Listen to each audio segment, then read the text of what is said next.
राष्ट्रपति को सहायता में सलाह देने के लिए एक मंत्रिपरिषद होगी, जिनका प्रधान क्या होता है? प्रधानमंत्री होता है। ठीक है, मंत्रिपरिषद का प्रधान कौन होगा? प्रधानमंत्री होगा। ठीक है, ध्यान रखिए, जो कि किसमें 74 का सब क्लोज 1 में है। ठीक है, अब देखिए केंद्रीय मंत्रिपरिषद की संरचना में सबसे पहले कैबिनेट मंत्री, उसका राज्य मंत्री, ठीक है, उप मंत्री। ठीक है, कैबिनेट मंत्री, राज्य मंत्री, उप मंत्री, तीनों का संयुक्त रूप से क्या बोलते हैं? मंत्री परिषद कहा जाता है। ठीक है, तो मंत्री तीन प्रकार के, ठीक है, केंद्रीय स्तर के मंत्री जो कि सबसे बड़े मंत्री होते हैं, फिर मतलब राज्य मंत्री होते हैं जो केंद्रीय मंत्री को मतलब क्या करते हैं? असिस्ट करते हैं। ठीक है, उप मंत्री की कोई भूमिका नहीं होती है। ठीक है, बात की केंद्रीय कैबिनेट मंत्री का सहायक, ध्यान में रखिएगा, कौन होता है? राज्य मंत्री होता है। ठीक है, केंद्रीय मंत्री का सहायक की बात करेंगे, ठीक है, तो राज्य मंत्री होता है जो कि स्वतंत्र प्रभार का होता है।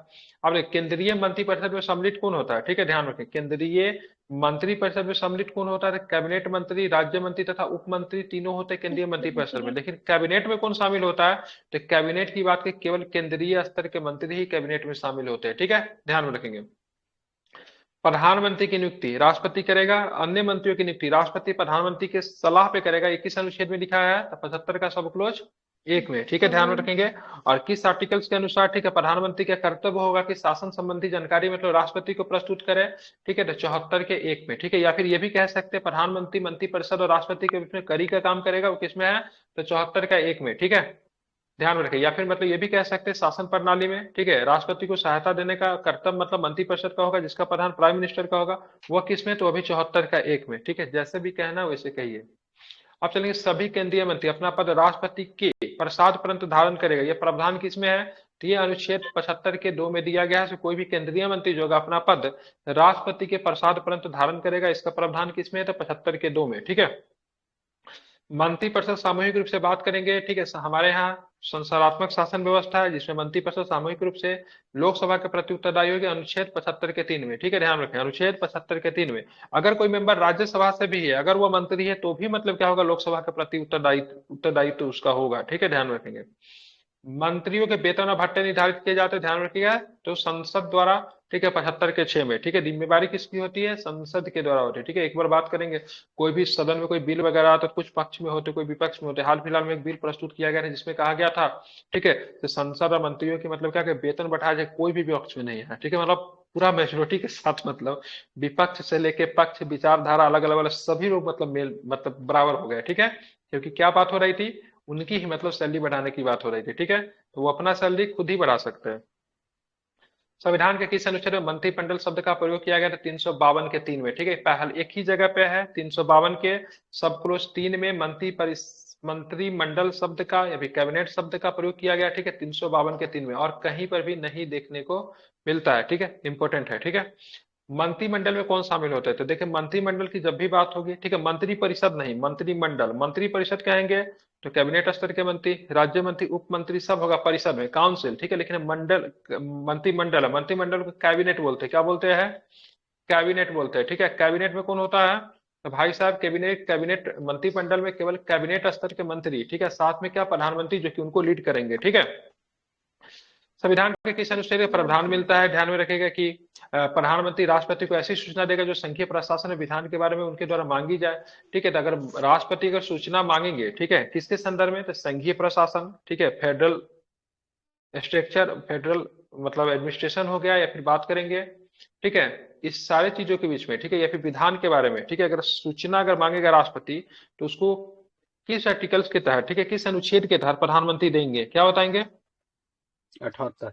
ठीक है, बिल्कुल 68। 78। ठीक है, ध्यान रखेंगे। ठीक है, 78। ठीक है, ध्यान रखें, इंपॉर्टेंट है 78। अब आते हैं सामूहिक उत्तरदायित्व के बारे में। किसने कहा था? मंत्रिपरिषद के सदस्य एक साथ तैरते हैं और एक साथ ही डूबते हैं। ठीक है, मार्लो ने कहा था। ठीक है, मतलब एक साथ तैरते हैं और एक साथ डूबते हैं।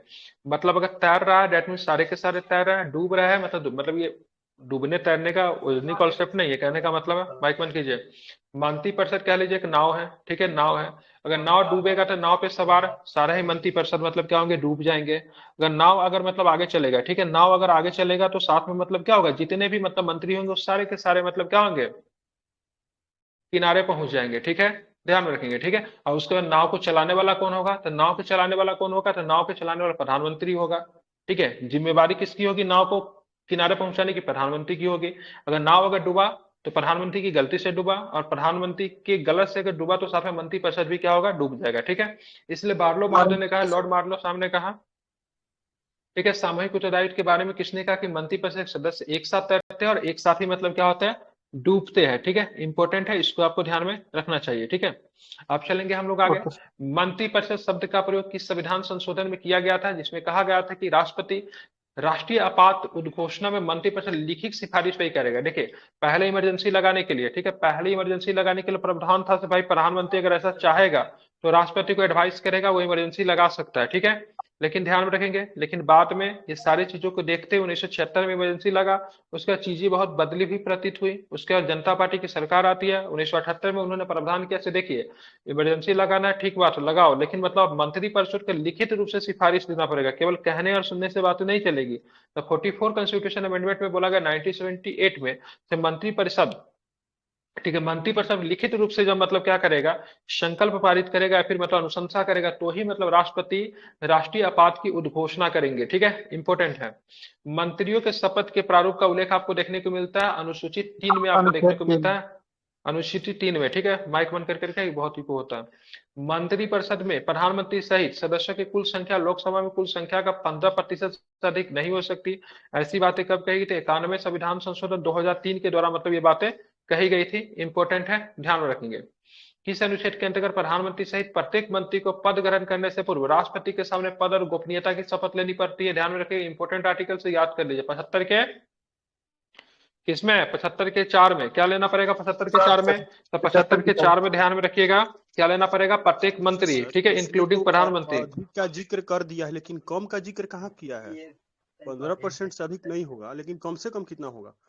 10 से कम नहीं होगा। ठीक है, चलिए, कितना है सर, 10, 10 से साथ कम नहीं होता है। 12 से 12 कम ना नहीं सर, होगा 12 से ऐसा। 12 से कम नहीं, 12 से कम नहीं होगा। ठीक है, ध्यान रखिए, 12 से कम नहीं होता है। ठीक है, 12 से कम नहीं होता। दिल्ली वाला में शायद 10% ही है शायद, दिल्ली वाला में शायद, दिल्ली विधानसभा शायद 10% होगा, देख दिल्ली लीजिएगा। तो ठीक है है, सर, वहाँ अपवाद में 10 है। ठीक है, हाँ, आ भी जाएगा, सब सारे क्वेश्चन आ जाएगा। ठीक है, शांति बनाए रखिए, सारा क्वेश्चन इसमें आपको दिखेगा। ठीक है, मंत्रिपरिषद का सदस्य बनने के लिए व्यक्ति को संसद के किसी सदन का सदस्य बनना आवश्यक है। यदि ऐसा नहीं हो तो उसे पद ग्रहण करने के 6 महीने के अंदर संसद का सदस्य बनना अनिवार्य है, अन्यथा पद छोड़ना पड़ेगा। ये 75 के मतलब 5 में दिया हुआ है। ठीक है, मंत्री 3 प्रकार के होते हैं। पहले भी बात, राज कौन है जो बात कर रहे हैं, ये पढ़ाई कर लीजिए फिर बात कर लीजिए। ठीक है, कैबिनेट मंत्री, राज्य मंत्री और उप मंत्री। ठीक है, इसे आप ध्यान में रखेंगे। ठीक है, संसद के किस सदन द्वारा मंत्रिपरिषद के विरुद्ध अविश्वास प्रस्ताव पारित किया जा सकता है, जिसके कारण उसे त्यागपत्र देना पड़ेगा। ठीक है, ध्यान रखें, लोकसभा, क्या होता है, लोकसभा। ठीक है, मंत्रिपरिषद के अध्यक्ष की बात करेंगे, फिर लोकसभा के नेता की बात करेंगे, तो खुद मतलब क्या होता है, प्रधानमंत्री हो रहे। ठीक है, इसे लोकसभा में सत्ता पक्ष का नेता नहीं होता, जो प्रधानमंत्री वही मतलब लोकसभा में सत्ता पक्ष का नेता है, जबकि राज्यसभा में सत्ता पक्ष और विपक्ष दोनों का नेता होता है। ठीक है, जबकि लोकसभा में सत्ता पक्ष का नेता प्रधानमंत्री होते हैं। मंत्रिपरिषद किसके प्रति उत्तरदायी होती है, तो लोकसभा के प्रति उत्तरदायी होती है, ध्यान में रखेंगे। मंत्रिपरिषद सामूहिक रूप से लोकसभा के प्रति उत्तरदायी है, तो व्यक्तिगत रूप से किसके प्रति उत्तरदायी है, तो ध्यान में रखना आपको, राष्ट्रपति के प्रति उत्तरदायी जो है, ध्यान में रखेंगे, ये क्या होता है, व्यक्तिगत तौर पे। ठीक है, आमतौर पर प्रधानमंत्री सदस्य होता है, आमतौर पर, जरूरी नहीं है, लोकसभा का सदस्य होता है। मंत्रिपरिषद के विरुद्ध अविश्वास प्रस्ताव लाने के लिए लोकसभा सदस्यों की संख्या कितनी होनी चाहिए, तो 50 सदस्य होनी चाहिए। ठीक है, इनके ऊपर ठीक है, अविश्वास प्रस्ताव की प्रक्रिया को शुरू करने के लिए। ठीक है, अविश्वास प्रस्ताव पुनः स्थापित केवल केवल लोकसभा में। ठीक है, राज्यसभा में नहीं जाता है, क्योंकि सदन की मतलब बहुमत लोकसभा में सिद्ध करने के बाद ही सरकार बनती है, इसलिए बहुमत लोकसभा में होने के बाद सरकार चलती है, इसे लोकसभा में प्रस्तुत किया जाता है। अविश्वास प्रस्ताव का उल्लेख संविधान में नहीं देखने को मिलता है, लोकसभा के नियम 198 में। ठीक है, अविश्वास प्रस्ताव का उल्लेख संविधान में नहीं है। ठीक है, लोकसभा के कुछ अपने रूल ऑफ कंडक्ट होते हैं, उसमें नियम 198 में दिया गया है। ठीक है, सदन कैसे चलेगी, भी लोकसभा के नियम में है, ध्यान रखिए, संविधान में नहीं है। ठीक है, केंद्रीय मंत्रिपरिषद के त्याग पत्र देने के उपरांत लागू नहीं होगा। ठीक है, ध्यान, केंद्रीय मंत्रिपरिषद के त्याग पत्र देने के उपरांत लागू नहीं होगा राष्ट्रपति शासन। ठीक है, भारतीय राजनीतिक व्यवस्था में कार्यपालिका किसके अधीन काम करती है, देखेंगे तो कार्यपालिका की बात करेंगे। ठीक है, विधायिका के अधीन काम करती है कार्यपालिका। ठीक है, कार्यपालिका विधायिका के अधीन होती है, जबकि न्यायपालिका क्या होता है, स्वतंत्र होता है। ठीक है, मतलब विधायिका जो होती है कार्यपालिका के ऊपर चेक एंड बैलेंस बना के रखता है। ठीक है, उसको बोलते हैं चेक एंड बैलेंस, ठीक है, ध्यान में रखेंगे, ठीक है, कार्यपालिका, ठीक है। चलिए, कार्यपालिका भी दो तरह का होता है, ध्यान में रखिए, एक होता है मतलब अस्थाई होता है, एक होता है अस्थाई होता है, ठीक है। अधिकारी लोग जो आते हैं, जो होते सरकारी नौकरी वाले हो, तो अस्थाई कार्यपालिका का हिस्सा जो कि हटाए नहीं जा सकते। अस्थाई कार्यपालिका में ध्यान में रखें तो अस्थाई कार्यपालिका में संसद, विधायक, मंत्री वगैरह सबके सब क्या अस्थाई कार्यपालिका में, जो कि लिमिट समय के लिए होते हैं, बाद में वो चले भी जाते हैं, ठीक है, ध्यान में रखेंगे, ठीक है। आप चलेंगे आगे, क्या है तो देखेंगे विभिन्न मंत्रालयों के वित्तीय संसाधनों का आवंटन किया जाता है, तो वित्त मंत्रालय जितने भी मंत्रालय उनको वित्तीय संसाधन का आवंटन कौन करेगा, वित्त मंत्रालय करेगा। मंत्रालयों के बीच, ठीक है, विभिन्न मंत्रालयों के बीच, ठीक है, बहुत सारे मंत्रालय, वित्त हो गया, खेल हो गया, जो भी हो, सबके समन्वय कौन करता है स्थापित, उसके बीच कैबिनेट सचिवालय जो होता है, ध्यान में रखेंगे, वह उनके बीच समन्वय स्थापित करता है, ठीक है, ध्यान में रखेंगे, ठीक है, रिलेशनशिप बना के रखता है। आप चलेंगे केंद्रीय कैबिनेट सचिवालय किनके केंद्रीय कैबिनेट सचिवालय किनके दिशा निर्देश की कार्य करता है, ध्यान में रखें, प्रधानमंत्री के दिशा निर्देश में काम करता है। और ध्यान में रखें केंद्रीय कैबिनेट किसका अध्यक्ष होता है, केंद्रीय कैबिनेट किसका अध्यक्ष होता है, सॉरी, कैबिनेट सचिव किसका अध्यक्ष होता है, सिविल सर्विसेज बोर्ड का मतलब अध्यक्ष होता है, ठीक है। सिविल सर्विसेज बोर्ड का भी मतलब क्या होता है, केंद्रीय कैबिनेट सचिव किसका अध्यक्ष होता है, ध्यान में रखें। कैबिनेट सचिव की बात करेंगे, सबसे बड़ा पद होता है, ठीक है, एग्जाम के, गवर्नमेंट एग्जाम के माध्यम से क्रैक किया जाने वाला, ठीक है, वरिष्ठ सीनियर अधिकारी, आईएएस अधिकारी जो होते कैबिनेट सचिव को होते, बहुत बड़े अधिकारी होते, ठीक है। राष्ट्रपति को लोकसभा में विघटित करने का सिफारिश करता है, प्रधानमंत्री करता है। राष्ट्रपति और मंत्रिपरिषद के बीच में संवाद की मुख्य कड़ी कौन है, तो ध्यान रखिए प्रधानमंत्री है। किसी मंत्री को त्याग पद देना अथवा राष्ट्रपति को उसे बर्खास्त करने की सलाह कौन दे सकता है, भाई साहब, प्रधानमंत्री दे सकता है, ठीक है। प्रधानमंत्री के मृत्यु अथवा त्याग पत्र में मंत्रिपरिषद विघटित हो जाती है, देखिए मंत्रिपरिषद विघटित हो जाएगा प्रधानमंत्री के मृत्यु होगा तो, लेकिन मंत्रिपरिषद के अन्य किसी भी मंत्री के मृत्यु होता है तो मंत्रिपरिषद विघटित नहीं होती, उसके जगह पे कोई मंत्री दूसरा मतलब क्या होता है, स्थान धारण कर लेता है। लेकिन अगर प्रधानमंत्री की मृत्यु मृत्यु हो जाए तो ध्यान रखें मंत्रिपरिषद का मतलब क्या होता है, विघटन अनिवार्य रूप से हो जाता है, ठीक है, इसे ध्यान में रखेंगे। राष्ट्रपति उसी व्यक्ति को प्रधानमंत्री नियुक्त करता है जिनके पास क्या हो, सिंपल है, लोकसभा में बहुमत प्राप्त दल का नेता हो, उनको ही मतलब क्या किया जाता है, सदन में जिनके पास बहुमत होती है या फिर जो बहुमत साबित कर देता है, वही मतलब क्या होता है, प्रधानमंत्री होता है। इसलिए बोलते हैं कि भारतीय संसदीय शासन प्रणाली में लोकसभा में बहुमत दल का होता है, उसी की सरकार होती है, ठीक है। किन परिस्थितियों में राष्ट्रपति प्रधानमंत्री की नियुक्ति स्वयं के विवेक पर कर सकता है, जब लोकसभा में किसी भी दल को स्पष्ट बहुमत नहीं मिला हो, ठीक है, जब बहुमत वाले दल कोई निश्चित नेता ना हो, प्रधानमंत्री का अचानक मृत्यु हो जाए तो उसका कोई उत्तराधिकारी न हो, ऐसे कंडीशन में आप देखेंगे सिनारियो कब कब बना, मतलब मान लीजिए 500 सीट पे चुनाव हुआ, ठीक है, सपोज, तो इसके लिए 251 सीट हमारे यहाँ चाहिए बहुमत साबित करने के लिए। अब किसी भी पार्टी को 200 सीट मिला, किसी पार्टी को 100 सीट मिला, किसी भी पार्टी को फिर से जाके 50 सीट मिला, फिर किसी भी पार्टी को 150 सीट मिला, ठीक है। अब ऐसे कंडीशन में क्या होगा, किसी को भी स्पष्ट बहुमत नहीं मिला, तो ऐसे संदर्भ में, ठीक है, बोलेगा तो ऐसे संदर्भ में कोई बड़ी पार्टी जो होगी वो कोशिश करेगी कि हम सरकार बना ले, ठीक है। वो क्या करेगी इससे मतलब सरकार बनाने के लिए मतलब क्या करेगी, राष्ट्रपति के पास अनुमोदन देगी से हम सरकार बनाने के मतलब फेवर में है, हमें अनुमति दिया जाए, ठीक है। तो इसके बाद बोला ठीक है सरकार बनाओ, ठीक है, लेकिन कुछ दिन के बाद मतलब इसके पास पूरी बहुमत तो नहीं, इसको बहुमत साबित करना पड़ेगा, तो एक गठबंधन के सरकार के साथ मतलब क्या करेगी, अपनी सरकार बनाएगी। लेकिन मान लीजिए ये सरकार बनाने के दावे ही नहीं प्रस्तुत करी, कोई भी पार्टी सरकार बनाने के लिए दावे नहीं प्रस्तुत कर रही है, तो वैसे संदर्भ में राष्ट्रपति क्या होगा, इनको अप्रोच करेगी, पार्टियों को अप्रोच करेगी आप सरकार बनाएंगे, आप सरकार बनाएंगे। अब कोई पार्टी अगर तैयार हो जाता है तो सरकार बनाएगी, लेकिन उसको एक लिमिट समय के अंदर में क्या होगा करेगा, उनको अपने बहुमत साबित करना होगा, ठीक है। दूसरा कंडीशन ये हो गया, एक एक कंडीशन तब होता है जब बहुमत वाले दल का कोई निश्चित नेता ही नहीं हो, ठीक है, तो वैसे संदर्भ में राष्ट्रपति अपना दिमाग लगा के किसी व्यक्ति को प्रधानमंत्री नियुक्त कर देती है, ठीक है, या फिर प्रधानमंत्री की अचानक मृत्यु हो जाए, उनका कोई उत्तराधिकारी ना हो, तो वैसे संदर्भ में जैसे नेहरू जी की मृत्यु हो गई, तो नेहरू जी की मृत्यु हो गई तो उसके लिए कोई उसका उत्तराधिकारी नहीं था, वैसे कंडीशन में गुलजारी लाल नंदा जी को, ठीक है, क्या बनाया गया, तत्कालीन प्रधानमंत्री नियुक्त कर दिया, जो कार्यवाहक प्रधानमंत्री कहते हैं। तो ऐसे कंडीशन में राष्ट्रपति अपना विवेक का प्रयोग करके कार्यवाहक प्रधानमंत्री नियुक्त कर सकते, क्योंकि प्रधानमंत्री पद का कभी भी खाली होना नहीं होता है, ठीक है, ध्यान में रखेंगे। और ऐसे संदर्भ में राष्ट्रपति अपना विवेक का प्रयोग करती है, हालांकि कुछ दिन के लिए होते, बाद में ये हट जाते हैं, ठीक है। संविधान के किस अनुच्छेद में प्रधानमंत्री के कर्तव्य का वर्णन आपको देखने को मिलता है, तो 78 में प्रधानमंत्री का कर्तव्य का वर्णन, किसका यह कर्तव्य है कि राष्ट्रपति को संघ के प्रशासन से संबंधित मामलों में, ठीक है, मंत्रिपरिषद द्वारा दिए गए निर्णयों पर विधायन के प्रस्तावों को सूचित करे, ध्यान रखिए किसका होगा, तो प्रधानमंत्री का होगा। प्रत्येक मंत्री और भारत के महान्यायवादी को सदन में बोलने और संयुक्त बैठक एवं समिति का भाग लेने का अधिकार किसमें, 88 में है, ठीक है। तो प्रत्येक मंत्री भारत के महानवादी को सदन में बोलने और संयुक्त बैठक समिति में भाग लेने का अधिकार है 88 में। लेकिन ये वोट नहीं कर सकते, ठीक है। मंत्री भी वोट नहीं कर सकते, किस कंडीशन में? अगर वो राज्यसभा से चुने जाते हैं, ठीक है। प्रधानमंत्री भी वोट नहीं कर सकते हैं बिल पे जब वो राज्यसभा से चुने जाएंगे, ठीक है। महावादी बोल सकता है, वोट कर ही नहीं सकता है, ठीक है। ध्यान रखें, इसलिए महानवादी की बात करेंगे तो महानवादी कार्यपालिका का हिस्सा है, ठीक है। न्यायपालिका का नहीं, कार्यपालिका का हिस्सा है महानवादी, ठीक है। एग्जाम में पूछा जा सकता है, याद रखिएगा, ठीक है। चाहे एडवोकेट जनरल हो स्टेट में, यहाँ पे बात करेंगे क्या बोलते हैं इसको, अटॉर्नी जनरल, ठीक है। दोनों को दोनों कार्यपालिका का हिस्सा है। मंत्रिपरिषद में केवल उस समय तक अपने पद पे रह सकती जब तक उसे विश्वास प्राप्त हो। कहाँ पे? तो लोकसभा में जब तक उसको विश्वास प्राप्त हो तब तक वो अपने पद पे रह सकती है। यदि लोकसभा सरकार के बजट को अस्वीकार कर दे या राष्ट्रपति के अभिभाषण में अस्वीकृत कर दे तो क्या होता है? मंत्रिपरिषद को त्याग पत्र देना पड़ सकता है, क्योंकि मंत्रिपरिषद सामूहिक रूप से, ठीक है, सिंपल सिंपल रूप से नहीं, सामूहिक रूप से लोकसभा के प्रति रिस्पॉन्सिबल होती है। इसीलिए किसी भी कंडीशन में बजट को अस्वीकार हो जाती है तो इसका माना जाता है मंत्रिपरिषद में तालमेल की कमी है, और ऐसे कंडीशन में मंत्रिपरिषद को त्यागपत्र देना पड़ता है। इसीलिए ध्यान में रखिएगा, बजट को हमेशा गुप्त भी रखा जाता है। मंत्री द्वारा राष्ट्रपति को दी गई सलाह की जांच, ठीक है, न्यायालय के द्वारा नहीं की जाएगी। अगर मंत्री, ध्यान रखिएगा, मंत्री द्वारा राष्ट्रपति को दी गई सलाह की जांच न्यायालय के द्वारा नहीं की जाएगी, ठीक है। ध्यान, इसीलिए हमारे यहाँ न्यायालय और कार्यपालिका के कार्यों का बंटवारा किया गया, न्यायपालिका और कार्यपालिका के कार्यों का पृथककरण किया गया संविधान का अनुच्छेद 100, ठीक है। अब किस प्रधानमंत्री के सबसे लंबा कार्यकाल रहा? ठीक है, जवाहरलाल नेहरू का, ठीक है, 1947 से सर लेकर 88 क्या बताए, एक बार 1964 तक। रिपीट कीजिएगा तो आर्टिकल 88 88 का का एक मत बार। 88 में क्या होता है? सदन में बोलने का अधिकार है, ठीक है, ध्यान में रखेंगे, ठीक है।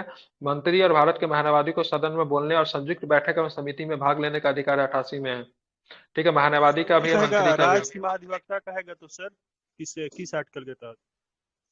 इसमें जोड़ दीजिए ना, कुछ होता है ना दोनों का, कितना जोड़ना पड़ता है मुझे याद नहीं है स्टेट में।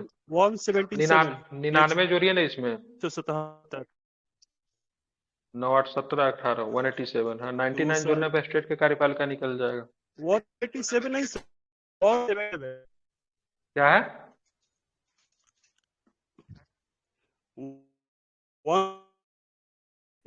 आवाजें नहीं आ रहा है, क्या है? जो देख लीजिए जो भी हो। सर आप जाइए, फिर से कट करके आइए, फिर से ज्वाइन कीजिए आप। ठीक है, आवाज नहीं आ रही, ठीक है, चलिए आगे चलेंगे। आप चलेंगे यहाँ पे, यदि लोकसभा सरकार के बजट को स्वीकार कर दे तो राष्ट्रपति के अभिभाषण की अस्वीकृत कर दे तो क्या होगा? मंत्रिपरिषद को त्यागपत्र देना पड़ेगा, ठीक है, ध्यान में रखिएगा, ठीक है। मंत्रियों द्वारा राष्ट्रपति को दी गई सलाह की जांच न्यायालय द्वारा की जा सकती है, नहीं की जा सकती है। अभी तक किस प्रधानमंत्री का सबसे लंबा कार्यकाल रहा? तो ध्यान में रखिएगा, जवाहरलाल नेहरू जी का सबसे लंबा कार्यकाल रहा, ठीक है, 47 से लेके, ठीक है, जब देश आजाद हुआ, ठीक है, जब हम लोग बहुत दिन तक अधिराज्य थे, डोमिनेंट से 1950 तक, 3 वर्षों तक उधर, और उसके बाद जब हमारे देश में चुनाव होता है उसके बाद भी यही प्रधानमंत्री बनते हैं। और 1964 27 मई 1964 तक के देश के मतलब प्रधानमंत्री रहे, और इनका देहांत इनके पद पे ही हुआ था, ठीक है। मंत्रिमंडल में मंत्रियों के चयन है तो स्वविवेक का प्रयोग कौन करता है? तो ध्यान रखिए, ये भी पूछा जाता है, ठीक है। मंत्रिमंडल मंत्रियों का चयन, ठीक है, ध्यान में रखिएगा, ठीक है। तो प्रधानमंत्री का कौन सा विवेक, कौन सा अधिकार है? तो उनका स्वविवेक है। कौन सा अधिकार है? ध्यान में रखेंगे, स्वविवेक। कौन सा विवेक? स्वविवेक, ठीक है। भारत का प्रधानमंत्री किसके प्रति उत्तरदायी होता है? तो लोकसभा के प्रति उत्तरदायी होता है भारत का प्रधानमंत्री, ठीक है, ध्यान में रखेंगे, ठीक है। अब चलते देश की प्रथम महिला प्रधानमंत्री, ठीक, और एकमात्र महिला प्रधानमंत्री की बात करेंगे। अभी तो कोई दूसरा तो बनी नहीं, इंदिरा जी थी, ठीक है। और कहाँ से चुनकर आई थी? राज्यसभा से भी चुनी थी और लोकसभा से भी चुनाव बहुत बार जीती हुई है। एक ऐसी प्रधानमंत्री थी जो कि लोकसभा का चुनाव हार भी गई थी रायबरेली से, ठीक है, राजनारायण के खिलाफ। प्रथम गैर कांग्रेसी की बात करेंगे तो भाई मोरारजी देसाई थे। लेकिन पूर्ण रूप से गैर कांग्रेसी की बात करेंगे जिनका कभी भी मतलब कांग्रेस से संबंध नहीं रहा, तो अटल बिहारी वाजपेयी थे, ठीक है। लोकसभा के कभी उपस्थित न होने वाले प्रधानमंत्री की बात, चौधरी चरण सिंह थे, किसान नेता। 23 दिसंबर को किसान दिवस भी मनाया जाता है, ठीक है। प्रधानमंत्री, यूपी के मुख्यमंत्री भी, ठीक है। सबसे अधिक प्रधानमंत्री कौन दिया? यूपी दिया। सबसे अधिक उप प्रधानमंत्री कौन दिया था? गुजरात दिया, ठीक है। प्रधानमंत्री, ठीक है, चंद्रशेखर, प्रधानमंत्री चंद्रशेखर लोकसभा सांसद थे, बलिया से आते थे, ठीक है। कहाँ से आते थे? बलिया से आते, वही बलिया सर से आते थे जहां से मंगल सर पांडे भी उप आते थे, ठीक है। प्रधानमंत्री तो सर उप प्रधानमंत्री तो खत्म हो गए ना इंडिया में। नहीं, कोई खत्म नहीं हुआ, ठीक है, संवैधानिक पद नहीं है। अविश्वास हाँ प्रस्ताव द्वारा हटाए, जरूरत ही नहीं है। अविश्वास प्रस्ताव द्वारा हटाए जाने वाले प्रथम प्रधानमंत्री कौन थे? विश्वनाथ प्रताप, मतलब ये भी पूछ रहा है, सबसे पहले अविश्वास प्रस्ताव के कारण किनको इस्तीफा देना पड़ा?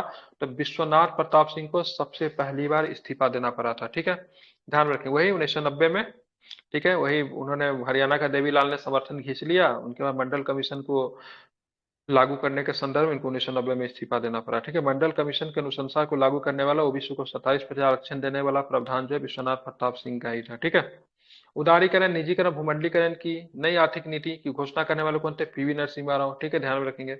वह प्रधानमंत्री जो पद ग्रहण करते समय विधानसभा के सदस्य देवगौड़ा साहब जो थे, कर्नाटका विधानसभा के सदस्य थे। देवगौड़ा कर्नाटका ही होगा। हाँ, ठीक है। किस प्रधानमंत्री का सबसे छोटा कार्यकाल रहा? तो 13 दिन के कार्यकाल रहा अटल बिहारी वाजपेयी जी का, मात्र 13 दिन का कार्यकाल रहा था। प्रधानमंत्री से पहले मनमोहन सिंह किन पदों पे कार्य थे?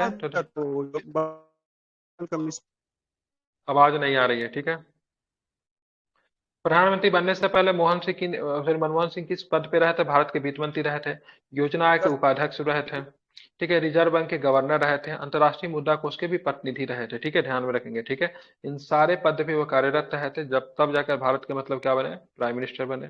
ठीक है, ध्यान में रखेंगे। ठीक है, 2 टर्म में भारत के प्रधानमंत्री रहे थे। ठीक है, कब से कब तक रहे थे?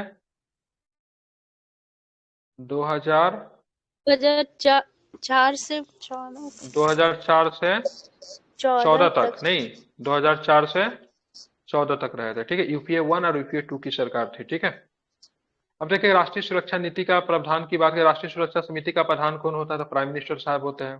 Council of scientific and industrial research, ठीक है, council of scientific and industrial research का प्राइम मिनिस्टर होते हैं। ठीक है, स्वतंत्र भारत में प्रथम बार संसदीय सचिव का पद किस पर सृजित किया गया? संसदीय सचिव, तो ध्यान रखिए कब था? 1951 में था। संघीय मंत्रिमंडल का पुनर्गठन किसकी रिपोर्ट पे आधारित है? ठीक है, संघीय मंत्रिमंडल का पुनर्गठन गोपाल स्वामी अयंगर के रिपोर्ट में मतलब क्या है? आधारित है। भारत के प्रथम वित्त मंत्री की बात करेंगे तो आर के शनमुखम चेट्टी थे। वह नेता जो नेहरू के कैबिनेट के पहले गृह मंत्री तथा बाद में रक्षा मंत्री बने तो कैलाशनाथ काटजू थे। ठीक है, क्या नाम था इनका? कैलाशनाथ काटजू। ठीक है, गृह मंत्री भी रहे, बाद में रक्षा मंत्री बने। स्वतंत्रता के पश्चात भारत के प्रथम कानून मंत्री डॉक्टर भीमराव अम्बेडकर थे। भारत के ऐसे प्रधानमंत्री जिनकी मृत्यु देश से बाहर होगी, ताशकंद में हो गई थी, 1966 में हो गई थी, लाल बहादुर शास्त्री। उप प्रधानमंत्री पद की बात गैर संवैधानिक पद है। ठीक है, कैबिनेट समितियों का गठन जो कि गैर संवैधानिक है, किनका क्या ध्यान रखें? कैबिनेट समितियों का गठन जो कि गैर संवैधानिक है किया जाता है किनके द्वारा? प्रधानमंत्री के द्वारा।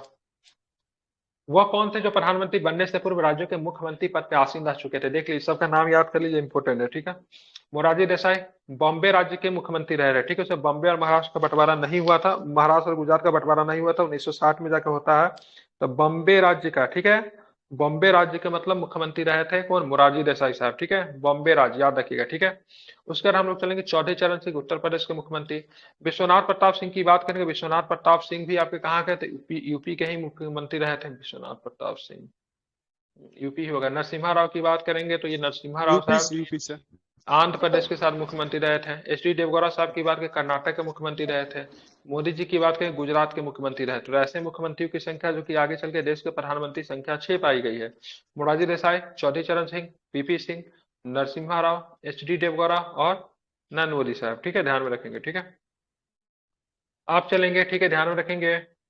आप चलेंगे प्रधानमंत्री के नाम। ठीक है, नेहरू जी की बात करें 15 अगस्त 1947 से 27 में 1964 तक रहते हैं। कार्यवाहक प्रधानमंत्री गुलजारीलाल नंदा साहब 27 में 1964, 9 जून 1900, ठीक है, 64 तक रहते हैं। ठीक है, लाल बहादुर शास्त्री साहब 9 जून 1964 से 11 जनवरी 1966 है, मृत्यु 11 जनवरी को ताशकंद में हुआ था। ठीक है, गुलजारी नंदा फिर कार्यवाहक प्रधानमंत्री बनते जो कि 11 जनवरी से 24 जनवरी 1964 को बनते। श्रीमती इंदिरा गांधी 24 जनवरी को शपथ लेती है। इसी डेट को कमेमोरेट करने के लिए राष्ट्रीय बालिका दिवस भी सेलिब्रेट किया जाता है 24 जनवरी। ठीक है, इंपॉर्टेंट है तारीख, याद दीजिए। जिस दिन इंदिरा गांधी ने पद की शपथ ली थी उसी दिन नेशनल गर्ल चाइल्ड डे, बालिका दिवस भी मनाते हैं। ठीक है, मोरारजी देसाई की बात करेंगे तो 77 से लेकर 79 तक रहे थे, 2 वर्षों के अप्रोक्स में, पूरा 2 वर्ष के अप्रोक्स में रहे थे। ठीक है, ध्यान में रखेंगे। आप चलेंगे, उसके बाद चलेंगे तो आगे क्या क्या देखने को मिलता है? तो मोरारजी देसाई हो गया। आप चौधरी चरण सिंह, चौधरी चरण सिंह कहां से कहां तक रहे थे, क्या बताएंगे?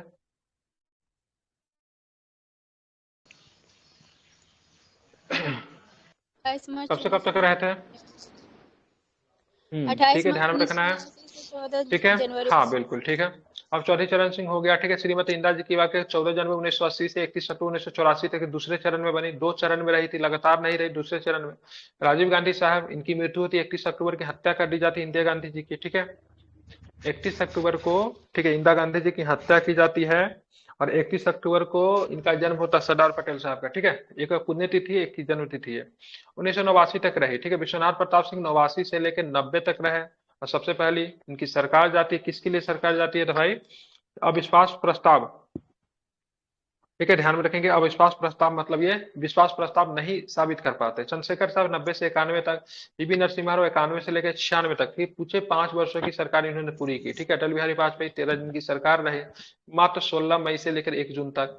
देवगौड़ा साहब 96 से लेकर 97 तक रहे। आई के गुजराल साहब, ठीक है, ध्यान में रखेंगे, 97 से लेकर 1998 तक रहे, ठीक है। यूएसएसआर में भारत के राजदूत भी रहे थे आई के गुजराल साहब, ठीक है, इंद्र कुमार गुजराल, ठीक है। अब आता है इनके भाई का नाम क्या है, कोई गुजराल होगा जो पेंटर है, भारत का बहुत बड़ा पेंटर है। इंद्र कुमार गुजराल का भाई क्या है, सर कोई अविश्वास गुजराल ही प्रस्ताव हो। क्या है? बहुत पहले ये सब बात बता चुके हैं, ठीक है, क्लास में रेगुलर आया कीजिए, ठीक है। अटल बिहारी वाजपेयी की बात करेंगे 1998 में से लेकर 1999 तक मतलब रहे थे दूसरे बार। वाजपेयी जी तीसरे बार जब बनते थे पूरे मतलब 5 साल के कार्यकाल मतलब पूरा कर पाते हैं, ठीक है। मनमोहन सिंह 2 बार रहे कंटिन्यू, 2004 से लेकर 2014 तक। मोदी जी 2014 से लेकर अब तक है, और कब तक रहेंगे नहीं पता है, ठीक है।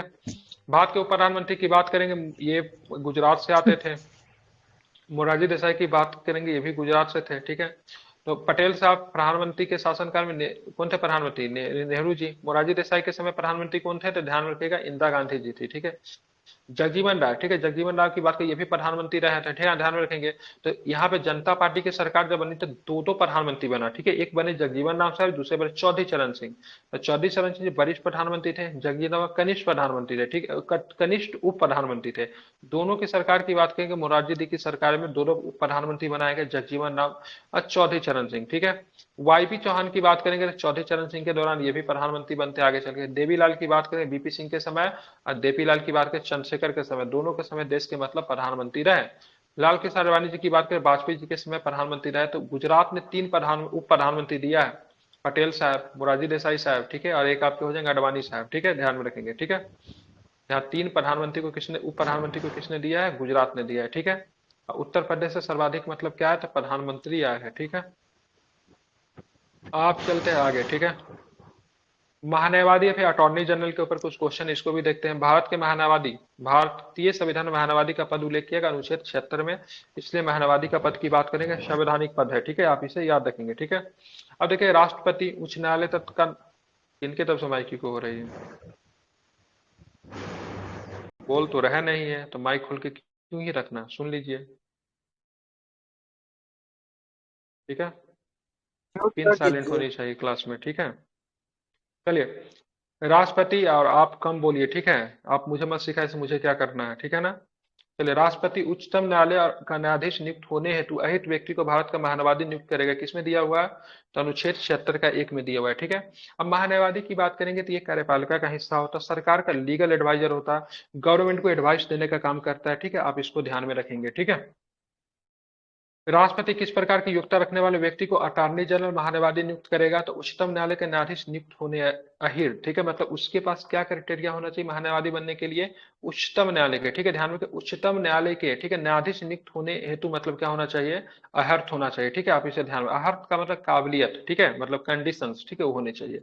महान्यायवादी का समय काल कोई निर्धारित नहीं किया भाई साहब 4 साल रहेंगे 5 साल रहेंगे, ठीक है। राष्ट्रपति के प्रसाद परंत, ठीक है, ये अपने पद को मतलब क्या करेंगे, धारण करेंगे। प्रसाद परंत कहने का मतलब है राष्ट्रपति जब तक चाहेंगे कॉन्फिडेंस में तब तक ये व्यक्ति रहेगा, या फिर राष्ट्रपति जब चाहेंगे तब इनको क्या करेंगे, हटा दिया जाएगा, ठीक है। इसी को बोलते हैं, क्या बोलते हैं, प्रसाद परंत, ठीक है, ध्यान में रखेंगे, ठीक है। महान्यायवादी का वर्णन किया गया, महान्यायवादी का अधिकार का वर्णन किसमें किया गया तो महान्यायवादी का अधिकार का वर्णन 76 का सब क्लॉज 2 में आपको अधिकार देखने को मिलता है। अटॉर्नी जनरल संसद के दोनों सदनों में कार्यवाही में भाग तो ले सकता है, परंतु अभिव्यक्त, ठीक है, अभिव्यक्त भी कर सकता है, ठीक है, अपने विचार को प्रकट भी कर सकता है, लेकिन अगर वोटिंग होती है तो वैसे कंडीशन में किसी भी प्रकार का वोट नहीं कर सकता, ठीक है, अनुच्छेद 88 में चीजें दी हुई है, ठीक है। भारत के प्रथम महान्यायवादी की बात एमसी शीतलवार थे, ठीक है, ध्यान रखें, एमसी शीतलवार की बात करेंगे तो भारत में प्रथम मतलब क्या थे तो क्या थे, ये न्यायाधीश थे, ठीक है। भारत का सर्वोच्च विधिक अधिकारी की बात करेंगे, ठीक है, कौन महान्यायवादी ही होता है। भारत के महान्यायवादी को सभी न्यायालयों में, ठीक है, एक भारत के महान्यायवादी को सभी न्यायालयों में सुनवाई करने का अधिकार है, 76 का सब क्लॉज 3 इनको भारत के सभी न्यायालय में सुनवाई करने का अधिकार मतलब क्या होता है, इनको देता है, ठीक है, आप इसे ध्यान में रखेंगे, इंपॉर्टेंट है आपके लिए। चलिए बात करूंगा आगे। महान्यायवादी को सहायता देने के लिए कौन होते हैं? तो एक सॉलिसिटर जनरल होता है, ठीक है, एक सॉलिसिटर जनरल तथा दो अतिरिक्त सॉलिसिटर जनरल होता है। एक सॉलिसिटर जनरल के साथ साथ दो अतिरिक्त सॉलिसिटर जनरल होते हैं, ठीक है। अभी सॉलिसिटर जनरल कुछ दिन पहले तुषार मेहता थे, अभी पता नहीं अभी कौन है, ये भी हट भी गए होंगे, ठीक है। आप चलेंगे जरा देखेंगे सीटों के संदर्भ में, थोड़ा यहाँ पे क्राइटेरिया क्या क्या है, तो जरा इसको समझने की कोशिश करेंगे सभी लोग। क्या है तो देखेंगे यहाँ पे सबसे पहली बात संसद, ठीक है। संसद की बात करें, लोकसभा, राष्ट्रपति और राज्यसभा से मिलकर संसद बनता है, ठीक है। राष्ट्रपति की बात करेंगे, संसद का, ठीक है, हिस्सा है, संसद के हिस्सा है, संसद के अंग में नहीं आते, ठीक है। मतलब हिस्सा तो है, लेकिन कहने का मतलब है पूरी तरह, मतलब होता है ना पूरे अंग जिसमें वोटिंग का अधिकार वगैरह में वो नहीं आते, ठीक है। मतलब किसी भी कंडीशंस में, ठीक है, वोटिंग वगैरह में राष्ट्रपति पार्टिसिपेट नहीं होते, ठीक है, लेकिन संसद के हिस्सा राष्ट्रपति है। आप देखें लोकसभा में अधिकतम संख्या 552 हो सकती है। संसद में लोकसभा राज्यसभा में राष्ट्रपति भी आते हैं क्या? बिल्कुल राष्ट्रपति आते हैं, नहीं पता आपको? बिना राष्ट्रपति के संसद हो ही सर नहीं सकता पीछे है, ठीक सर है। लोकसभा हम्म। राष्ट्रपति और 3 ठो होते हैं सर। हाँ ठीक है, लोकसभा, राष्ट्रपति और राज्यसभा, ठीक है, ध्यान में रखेंगे, ठीक है। बिल्कुल ठीक है, संसद तीनों से मिलने से निर्माण होता है, ध्यान में रखेंगे, ठीक है। अब देखेंगे यहाँ पे लोकसभा की बात करें, अधिकतम संख्या 552 है। जिसमें निर्वाचित कितने होते हैं? निर्वाचित की बात करें 530 होते हैं, जो कि विभिन्न राज्यों से होते हैं, ठीक है।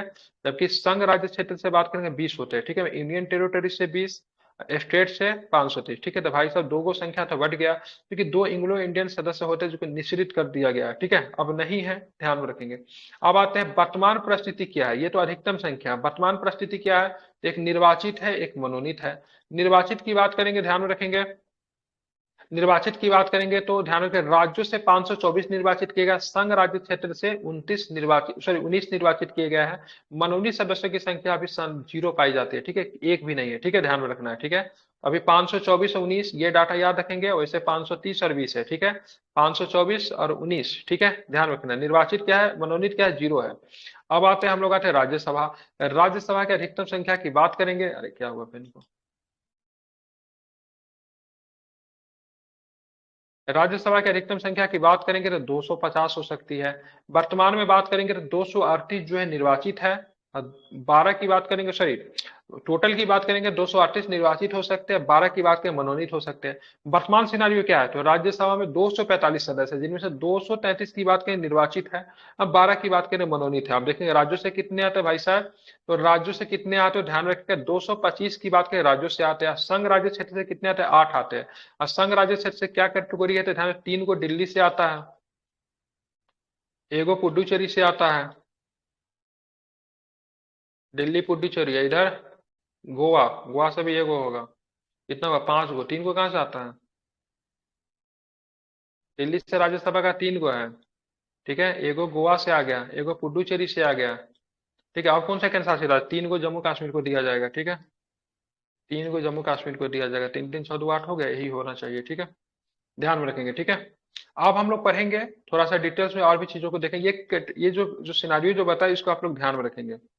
अब देखिए संसद का विशद वर्णन किस अनुच्छेद में किया गया था, अनुच्छेद 79 से लेकर 122 तक है।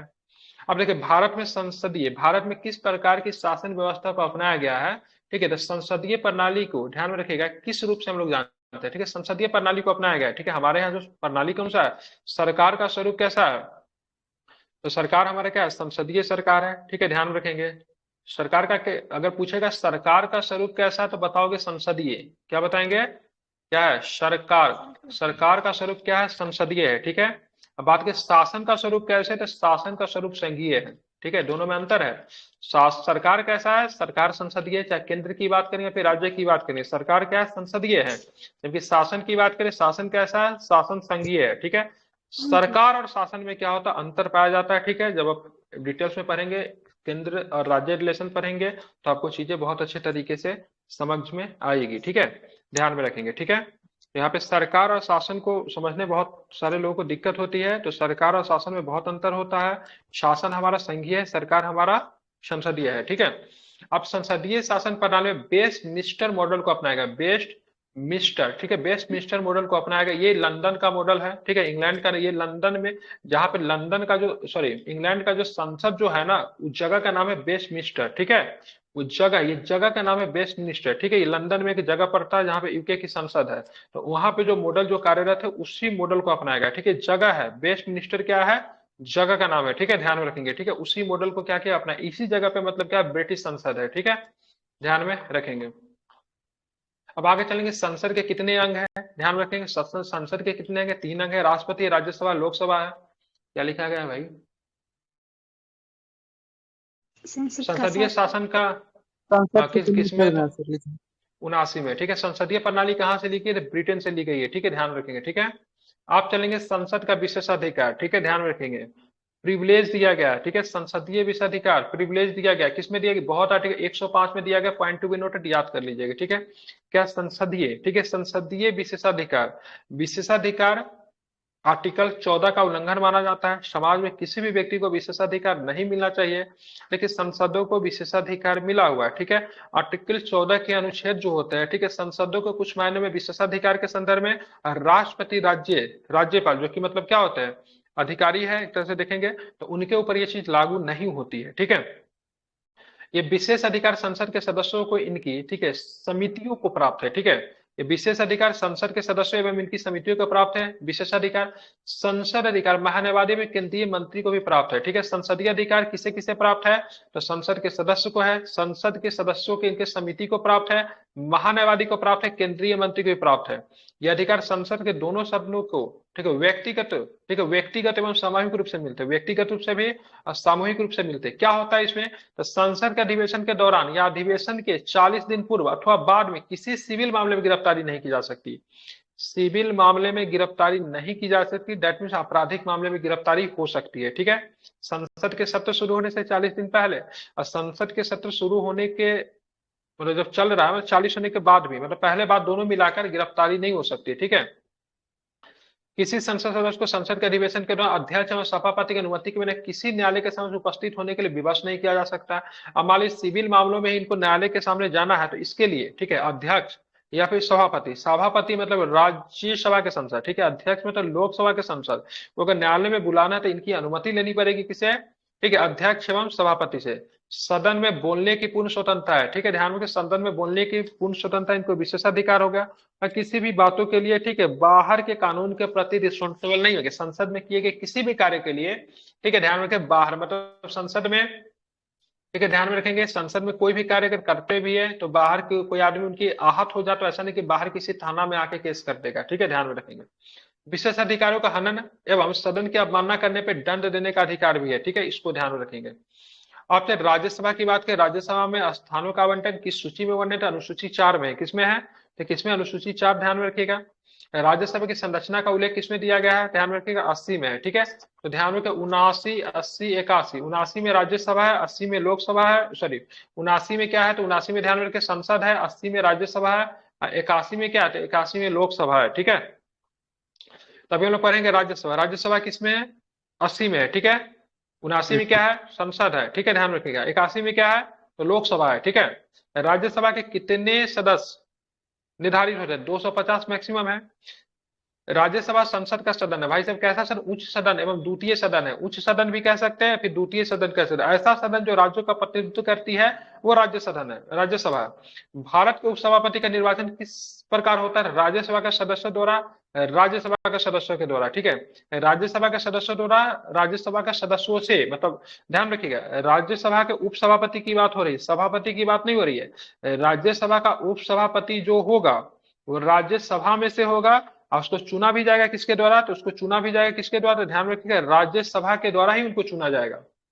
सभापति की अनुपस्थिति में उपसभापति कार्यभार संभालता है, परंतु यदि दोनों ही सदन में उपस्थित न हो तो पीठासीन अधिकारी का कार्यभार कौन संभालेगा, तो राज्यसभा का सदस्यों में से एक चुनेगा। एक कमेटी बनाई जाती है, ठीक है, एक कमेटी बनाई जाती है सभापति का, लोकसभा में भी होता है, राज्यसभा में भी होता है, ठीक है। कमेटी, कमेटी का कोई मेंबर संभाल सकता है। महासचिव की नियुक्ति कैसी होती है, राज्यसभा के सभापति के द्वारा महासचिव की नियुक्ति की जाती है, ठीक है। राज्यसभा महासचिव की नियुक्ति कौन करता है, राज्यसभा के सभापति के द्वारा नियुक्त किए जाते हैं। राज्यसभा 250 सदस्यों में से राज्य एवं संघ राज्य क्षेत्र के लिए कितनी सीटें निर्धारित की गई, तो 238, कितनी, 238, दैट मीन 12 सीट बच गया, तो 12 सीट राज्यसभा के में राष्ट्रपति के द्वारा मनोनीत किए जाते हैं 12 सदस्य। अब ये 12 सदस्य जो है वो किन क्षेत्र से आते हैं? कला से, साहित्य से, विज्ञान से, समाज सेवा से। ठीक है, ध्यान में रखेंगे। ठीक है, कला से, साहित्य से, विज्ञान से, समाज सेवा से आते हैं। ठीक है, खेल के क्षेत्र में नहीं आते हैं। ठीक है, ध्यान रखेंगे। लेकिन सचिन तेंदुलकर सर साहब को खेल चुना आता गया है था, सर, लेकिन खेल होगा और एक अ, ये होगा कोऑपरेटिव वाला, 6 होता है ना। वो विधान परिषद में होता है। खेल शायद इसमें नहीं है, राज्यसभा में शायद खेल तो नहीं दिया गया है, खेल नहीं है।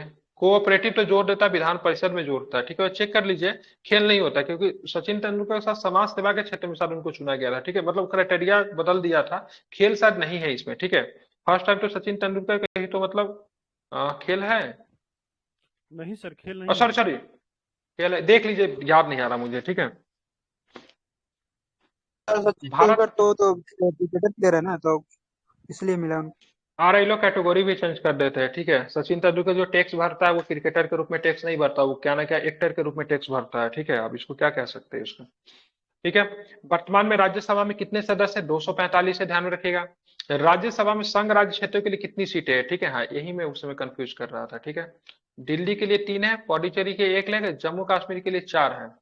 ठीक है, और एक जगह और कहाँ पे विधानसभा है? दिल्ली हो गया। ठीक है, हाँ जम्मू ठीक है, दिल्ली में 3 गो और जम्मू पुडुचेरी में कश्मीर में एगो, 4 गो। पुडुचेरी में हाँ, एक ठो। पुडुचेरी में एगो है। ठीक है, मतलब 3 गो केंद्र शासित प्रदेश में ना विधानसभा है, जहाँ पे विधानसभा वहीं से राज्यसभा का सदस्य होगा।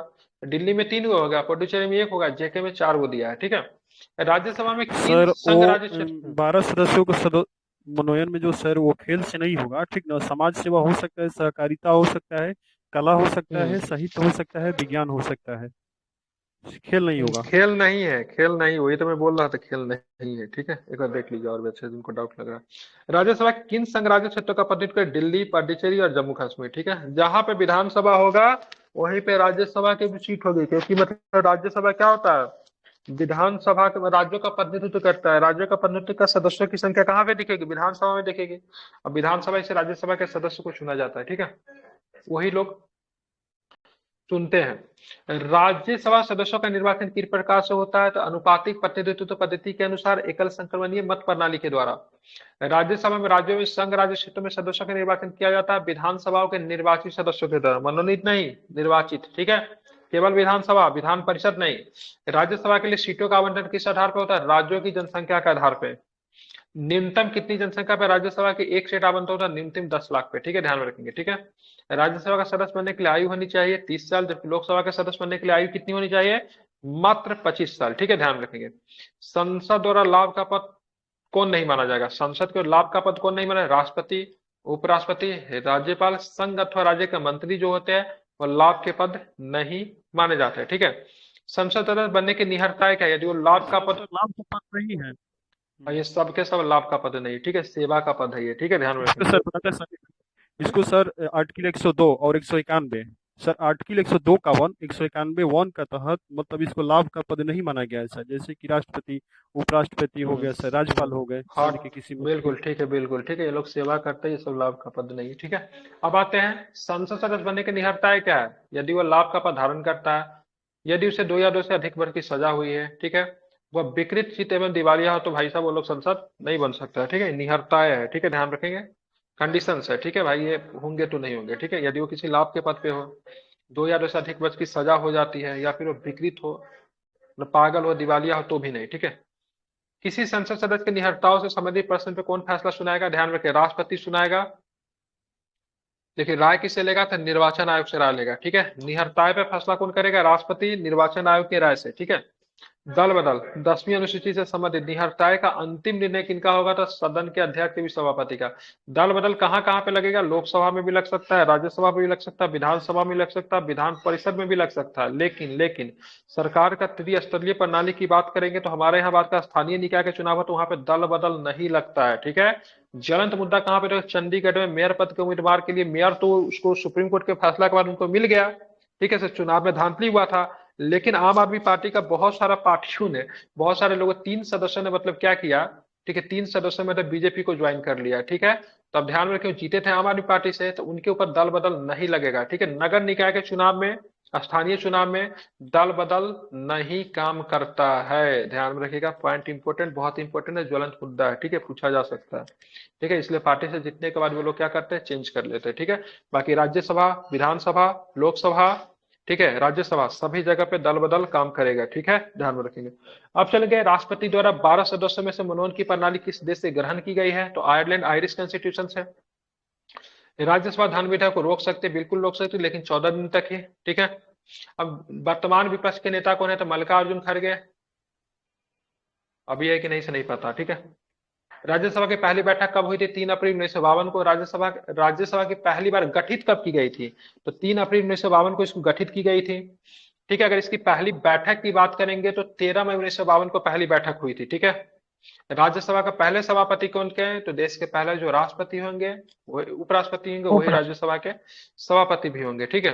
राज्यसभा का प्रथम उपसभापति कौन थे, कृष्णमूर्ति राव थे, एस बी कृष्णमूर्ति राय, ठीक है। क्या नाम है, कृष्णमूर्ति राव साहब जो पहले उपसभापति थे, ठीक है। राज्यसभा में बैठक करने के लिए, ठीक है, कितनी गणपूर्ति होनी चाहिए, कुल सदस्यों का 10वां भाग या फिर कम से कम 25 सदस्यों की गणपूर्ति तो होना अनिवार्य बनता ही है, ठीक है। क्या लोकसभा सदस्य राज्यसभा की कार्यवाही में भाग ले सकते हैं, हाँ ले सकते हैं। क्या लोकसभा के सदस्य राज्यसभा के कार्यवाही में भाग ले सकते हैं, हाँ, ठीक है, ध्यान बिल्कुल ले सकते, लेकिन मिनिस्टर होना चाहिए और साथ में मतदान देने का अधिकार नहीं होगा, ठीक है, ध्यान में रखेंगे, ठीक है। तो लोकसभा के सदस्य भी राज्यसभा के कार्यवाही में भाग लेने हो सकते, कंडीशन क्या है, वो मिनिस्टर होगा लेकिन वोट नहीं दे सकता है, ठीक है, ध्यान में रखना है, ठीक है। लोकसभा का गलत लिख दिया थोड़ा पे, लोकसभा के सदस्य भाग ले सकते हैं लेकिन कंडीशन क्या होना चाहिए, वो मिनिस्टर होगा, ठीक है। लोकसभा का सदस्य जो लोकसभा से मिनिस्टर होगा वो पार्टिसिपेट करेगा लेकिन वोट नहीं करेगा। वर्तमान राज्यसभा में महिलाओं की संख्या कितनी, 29 है, लेकिन ये बदल गया होगा डाटा, इसलिए इसको मतलब छोड़ सर देते हैं। मिनिस्टर मत कहने का मतलब सदस्य नहीं भाग ले सकता है। नहीं, लोकसभा का सदस्य राज्यसभा में पार्टिसिपेट नहीं कर सकता। लोकसभा से जो मिनिस्टर होगा, तो मोदी जी भाग ले सकते हैं, मोदी जी क्या है, प्रधानमंत्री, भाग ले मिनिस्टर सकते हैं, ठीक मतलब है। राजनाथ मंत्रिमंडल सिंह का भाग ले सकते बोल हैं, रहे हैं आप। हाँ, मिनिस्टर होगा तभी ना भाग लेगा, सदन का सदस्य कैसे लेगा, फिर सदन में अंतर क्या आ जाएगा, कोई इधर आ जाएगा कोई उधर आ जाएगा। मिनिस्टर उधर का भी, राज्यसभा से जो मिनिस्टर होगा वो भी लोकसभा में आ सकता है, राज्यसभा का, लोकसभा का जो मिनिस्टर होगा वो भी राज्यसभा में जा सकता है, लेकिन कोई सदस्य इधर उधर नहीं होगा। सदस्य जब, अगर सदस्य जब इधर उधर हो जा सकता है तो फिर संयुक्त बैठक का क्या मतलब बनता है, नहीं समझे, हम्म ठीक है। संयुक्त बैठक तो इसीलिए ना बुलाई जाती है, सदस्य दोनों का कहने का संयुक्त तो मतलब हो गया बुलाएंगे। कि मतलब हाँ, जैसे सदस्य, अपोनेंट है। हाँ बिल्कुल ठीक है। लोकसभा का सदस्य कहने का मतलब वो पार्टिसिपेट तभी करेगा जब वो मिनिस्टर होगा, लेकिन तभी वोट नहीं कर पाएगा। संसद के संयुक्त अधिवेशन की अध्यक्षता कौन करता है, तो लोकसभा का अध्यक्ष करता है। और नियमावली जो होती है, मतलब संयुक्त अधिवेशन का नियम जो होता है लोकसभा के नियम से ही चलता है, ठीक है।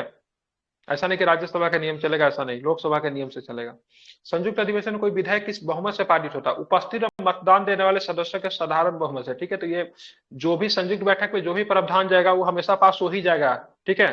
रीजन क्या है, बस उपस्थित और मतदान देने वाले सदस्यों के साधारण बहुमत से अगर तुम पास करवा रहे हो तो 250 सदस्य बेचारा इसका है और 500 सदस्य इसका है, तो सीधे लोकसभा एज कर रहा है ना, नहीं एज कर रहा है। तो बहुमत में तो ऑलरेडी लोकसभा पहला ही से है। और लोकसभा राज्यसभा में किसी बिल के लिए विवाद हो जाता है और संयुक्त अधिवेशन अगर आप बुलाते हो और कहते हो, तो भाई साहब देखेंगे उपस्थित और मतदान देने वाले सदस्यों के साधारण बहुमत, तो सीधे लोकसभा का एज मिलेगा, इजिली वे में बिल पास हो जाएगा, नहीं पास हो जाएगा, क्योंकि ऑलरेडी पहले से क्या है, इसके सदस्यों का क्या संख्या अधिक है, तो बहुमत में ऑलरेडी है। तो ये साधारण बहुमत की यहाँ पे संयुक्त अधिवेशन एक तरह का चोंचला है, संविधान में इसका कोई मैटर नहीं लगता। आज कभी भी अगर विवाद हुआ लोकसभा वर्सेस राज्यसभा में, तो कभी भी विवाद अगर लोकसभा में गया तो सीधा ही पास हो जाएगा, ठीक है। रीजन क्या है, यहाँ पे साधारण बहुमत और मतदान देने वाले सदस्यों के साधारण बहुमत की बात की गई है। इसमें सीधा सीधा एज किसे निकल कर आएगा, तो लोकसभा के सदस्यों को निकल के आएगा। रीजन क्या है कि ऑलरेडी ये पहले से बहुमत में होता है, ठीक है। अभी कितना इसका संख्या जाएगा, 250 जाएगा, ये ऑलरेडी क्या है 500 की संख्या में। अगर मान लीजिए तीनों से उपस्थित अगर हो गए और वन साइडेड राज्यसभा सारा के सारा एक तरफ, फिर भी अगर 251 भी अगर हो गया ना तो भी बिल पास हो जाएगा, नहीं हो जाएगा। सर दोनों को जोड़ सबसे के बड़ा, ना होगा। हाँ, अरे तो दोनों का जोर कहेगा, क्यों, मतलब दोनों का जोर कहेगा। अगर मान लीजिए लोकसभा अगर बिल को पास कराने के फेवर में है, बाय द वे बात अगर कह रहा हूं सिंपल शब्दों में समझिए, ठीक है, तो लोकसभा के समर्थन में रहेगा ना लोकसभा। हाँ विवाद तो उसी कंडीशन में आता है, लोकसभा किसी बिल को पास करे, राज्यसभा कह रहा है हम नहीं पास करेंगे, तो भाई साहब लोकसभा में ऑलरेडी पास होती, लोग तो ऑलरेडी बहुमत में थे पहले से, अब इनकी संख्या ज्यादा है तो संयुक्त अधिवेशन में भी तो बहुमत में रहेंगे, नहीं रहेंगे। ये एक इसका दोष है, ठीक है, क्या है इसका एक दोष है, ठीक है।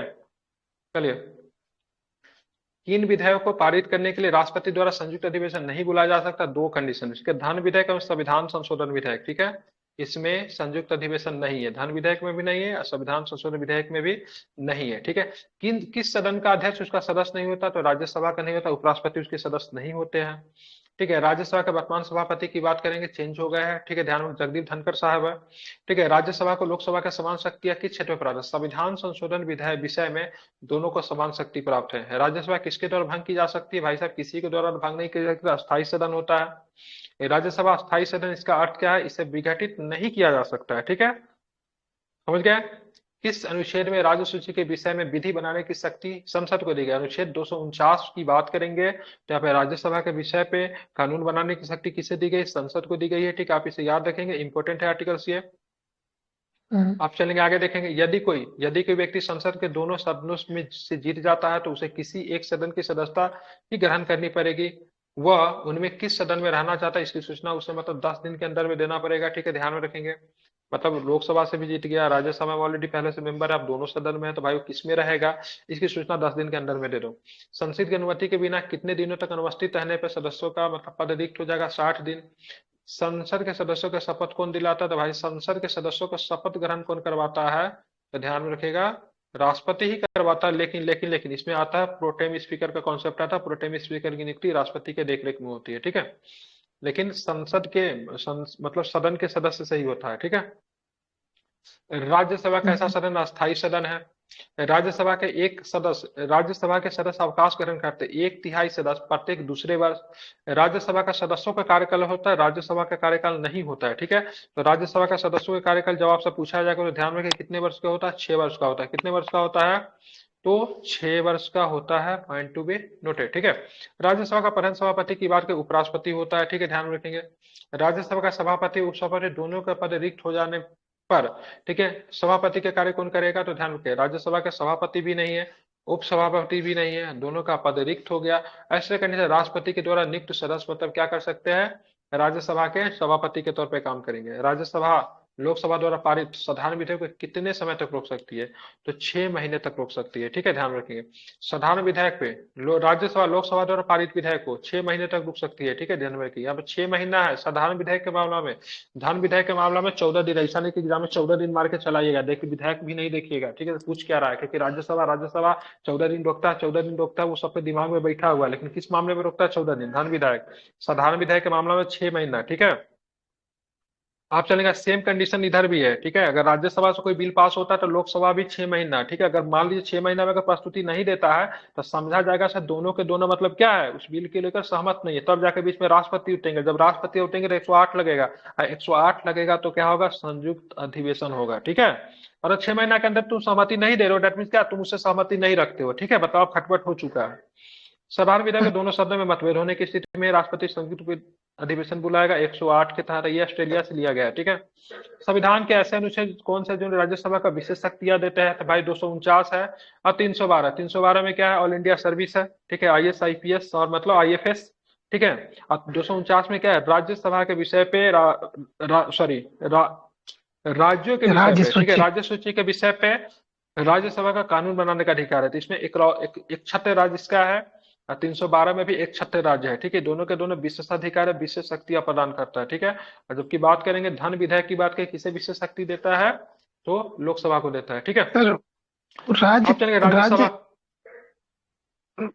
उस पे जाइए तो एक बार फिर से। हाँ कहाँ जाए बताइए, उस पहले इससे जाना पहले है। वाला जो था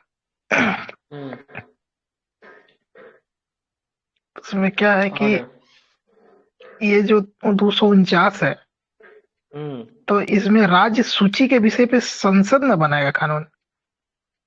तो भाई साहब तो पहले उसके लिए राज्यसभा प्रस्ताव जो होता है राज्यसभा ही देती है, डायरेक्ट लोकसभा नहीं कर सकती है ऐसे, मतलब उस मामला को उठाएगी राज्यसभा ही उठाएगी, बाद में लोकसभा का पास, ऐसा नहीं कि संसद में लोकसभा मतलब उस मामला को उठा सकती है, तो इसको राज्यसभा का ही विशेष शक्ति समझेंगे ना। हाँ, राज्यसभा का विशेष शक्ति, बिल्कुल, राज्यसभा का मामला उठाएगा ही नहीं तो लोकसभा क्या ढोल बजाएगा? लोकसभा का चाहे सब राज्य सूची सभा के इस विषय पे कानून बना ले, तो पहले कौन है? राज्यसभा, राज्य सूची के किसी विषय पे अगर उसको कानून बनाना है तो क्या करेगा? लोकसभा डायरेक्ट बना नहीं सकता है, राज्यसभा पहले उस कानून को प्रस्ताव वगैरह वो सब पारित करे तब जाके लोकसभा के पास जाएगा। तो राज्यसभा स्टेप लेगी तो पावर किसके पास हो गया? राज्यसभा के राज्यसभा पास है। राज्यसभा के पीछे पीछे लोकसभा चलेगी, लोकसभा डायरेक्ट स्टेप नहीं ले रही है, ठीक है। इसीलिए इसको वो भी बोलते है, हैं राज्यसभा का स्थायी विशेषाधिकार। स्थायी सदन भी है। बिल्कुल बिल्कुल, ठीक है, इसीलिए उसको बोला जाता है विशेषाधिकार, ठीक है। ठीक अब है। चलेंगे आगे, इधर चलेंगे, आगे चलेंगे, इधर चलेंगे, ठीक है। राज्यसभा के अखिल भारतीय सेवाओं के गठन के संबंध में किस अनुच्छेद के तहत है? ठीक है, 312 आईएएस, आईपीएस, आईएफएस, ठीक है। राज्यसभा किस अनुच्छेद के अनुसार किसी विषय को राष्ट्रीय महत्व का घोषित 2/3 बहुमत से करता है तो उसे संसद को कानून बनाने का अधिकार हो जाता है। देखिए, राज्यसभा ही घोषित करेगा, ठीक है, 2/3 बहुमत से, तब जाके संसद उस पर कानून बनाएगा। ऐसे नहीं कि डायरेक्ट लोकसभा ऐसा कोई प्रस्ताव पारित कर सकता है, यही कहा गया 249 में, ठीक है। अब आते हैं किस संस्था को हाउस, संडे है क्या? किस संस्था को हाउस ऑफ एल्डर्स के नाम से भी जाना जाता है? राज्यसभा को हाउस ऑफ एल्डर्स के नाम से जानते हैं, ठीक है। किस उम्मीदवार को लोकसभा राज्यसभा का सदस्य निर्वाचित होने के लिए कहाँ की मतदान सूची में नाम होना जरूरी है? तो भारत के किसी भी संसदीय क्षेत्र के मतदाता सूची में आपको होना चाहिए। डेट मीन लोकसभा राज्यसभा का सदस्य होने के लिए कोई जरूरी नहीं है, तो आप उसी राज्य के मेंबर होना चाहिए। मतलब अगर आप बिहार से, आज बिहार के मुजफ्फरपुर से आते हैं, आपका मन है केरल के वायनाड से चुनाव लड़ लीजिए, क्या मतलब है? कोई मतलब नहीं है। अगर आप मान लीजिए कि आप मतलब आते कहाँ से आते हैं, आप अगर मान लीजिए पटना से आते, अगर मन है आपको हम चुनाव, ठीक है, तिरुवनंतपुरम से लड़े तो आप लड़ लीजिए, ठीक है। इसके लिए कोई एक कंडीशंस नहीं है, कोई एक कंडीशंस नहीं से उस राज्य के, उसी राज्य के मतदाता सूची में आपका नाम होना चाहिए, कहीं भी होना चाहिए। लेकिन लेकिन लेकिन ध्यान में रखिए, अगर पंचायत चुनाव अगर लड़ना है तो जहां से आप चुनाव लड़ना चाहते हो वहां पे मतलब होना चाहिए आपका, ठीक है, उस सूची में आपका नामाकरण होना चाहिए, ठीक है। तो यहाँ पे फेडरल सिस्टम में थोड़ा सा चेंजिंग है। राज्यसभा और लोकसभा के चुनाव में तो बाध्य होता है, लेकिन पंचायत के चुनाव में नहीं होता है, ठीक है। मतलब उसमें आपका नाम होना चाहिए, ठीक है, आप इसे याद रखेंगे। अब देखिए, राज्यसभा के सीटों की संख्या देखेंगे तो उत्तर प्रदेश सर्वाधिक 31 है, उत्तराखंड में 3 है, बिहार में 16 है, बंगाल में भी 16 है, त्रिपुरा में ये सारे नॉर्थन ईस्टर्न राज्य में एक एक होगा। सिक्किम इसको छोड़ के असम किधर गया भाई? अपना असम को छोड़ के सारे के सारे नॉर्थ ईस्ट राज्य में एक एक होगा, ठीक है। किधर? त्रिपुरा 1, नागालैंड 2, मेघालय तीसरा राज्य 1, मणिपुर 4, ठीक है, अरुणाचल 5, मिजोरम 6, सिक्किम 7, ठीक है, और 8वां राज्य कौन सा हो जाएगा? असम, ठीक है। असम में 7 सीट है, बाकी सारे नॉर्थन ईस्टर्न स्टेट में कितने? एक एक सीट है, ठीक है। अब एक एक सीट वाला किधर गया? अपना गोवा किधर है? गोवा इधर है, ठीक है, गोवा इधर है, गोवा भी में भी एक है, ध्यान में रखेंगे। और साथ में 11 वाला 3 गो राज्य है, ठीक है, आंध्र प्रदेश, गुजरात, मध्य प्रदेश, ठीक है, 11 वाला, ठीक है। 16 वाला 2 राज्य है, ठीक है, 16 वाला पश्चिम बंगाल और बिहार की बात करेंगे, 16 वाला, ठीक है। आप चलेंगे 7 वाला भी 3 राज्य होगा, तेलंगाना होगा, पंजाब होगा, और असम कहाँ गया? 7 गो वाला होगा, ठीक है। 5 गो वाला 2 गो राज्य होगा, ठीक है, एक आपका हरियाणा होगा 5 गो वाला, एक नीचे भी आएंगे तो क्या हो गया, ठीक है, छत्तीसगढ़ आपको 5 गो वाला होगा, ठीक है। ये सीट कभी कभी एग्जाम में पूछा जाता है, खास करके एसएससी के एग्जाम में पूछा जाता है। तो जो एसएससी का तैयारी करते हैं एक बार तो सर वो अरेंज इसको करने दे दिया ध्यान में रखें, ठीक है, था स्टेट को। ठीक है। हाँ, एसएससी के एग्जाम में बहुत पूछे जाते हैं, बिहार एसएससी में भी पूछा जा सकता है, और रेलवे का भी फेवरेट सब्जेक्ट है ये, ठीक है, ध्यान में रखेंगे, ठीक है।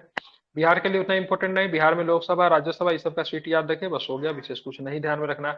हाँ, एक एक सीट वाला तो आसान है याद करना। नॉर्थन ईस्टर्न के सारे स्टेट में 7 सिस्टर स्टेट में कितना है?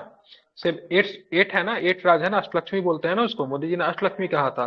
तो सब में एक एक है। केवल असम की संख्या की बात करें, असम में कितने हैं? असम में कितने हैं? 7 है। कितने हैं असम में? 7 7 है।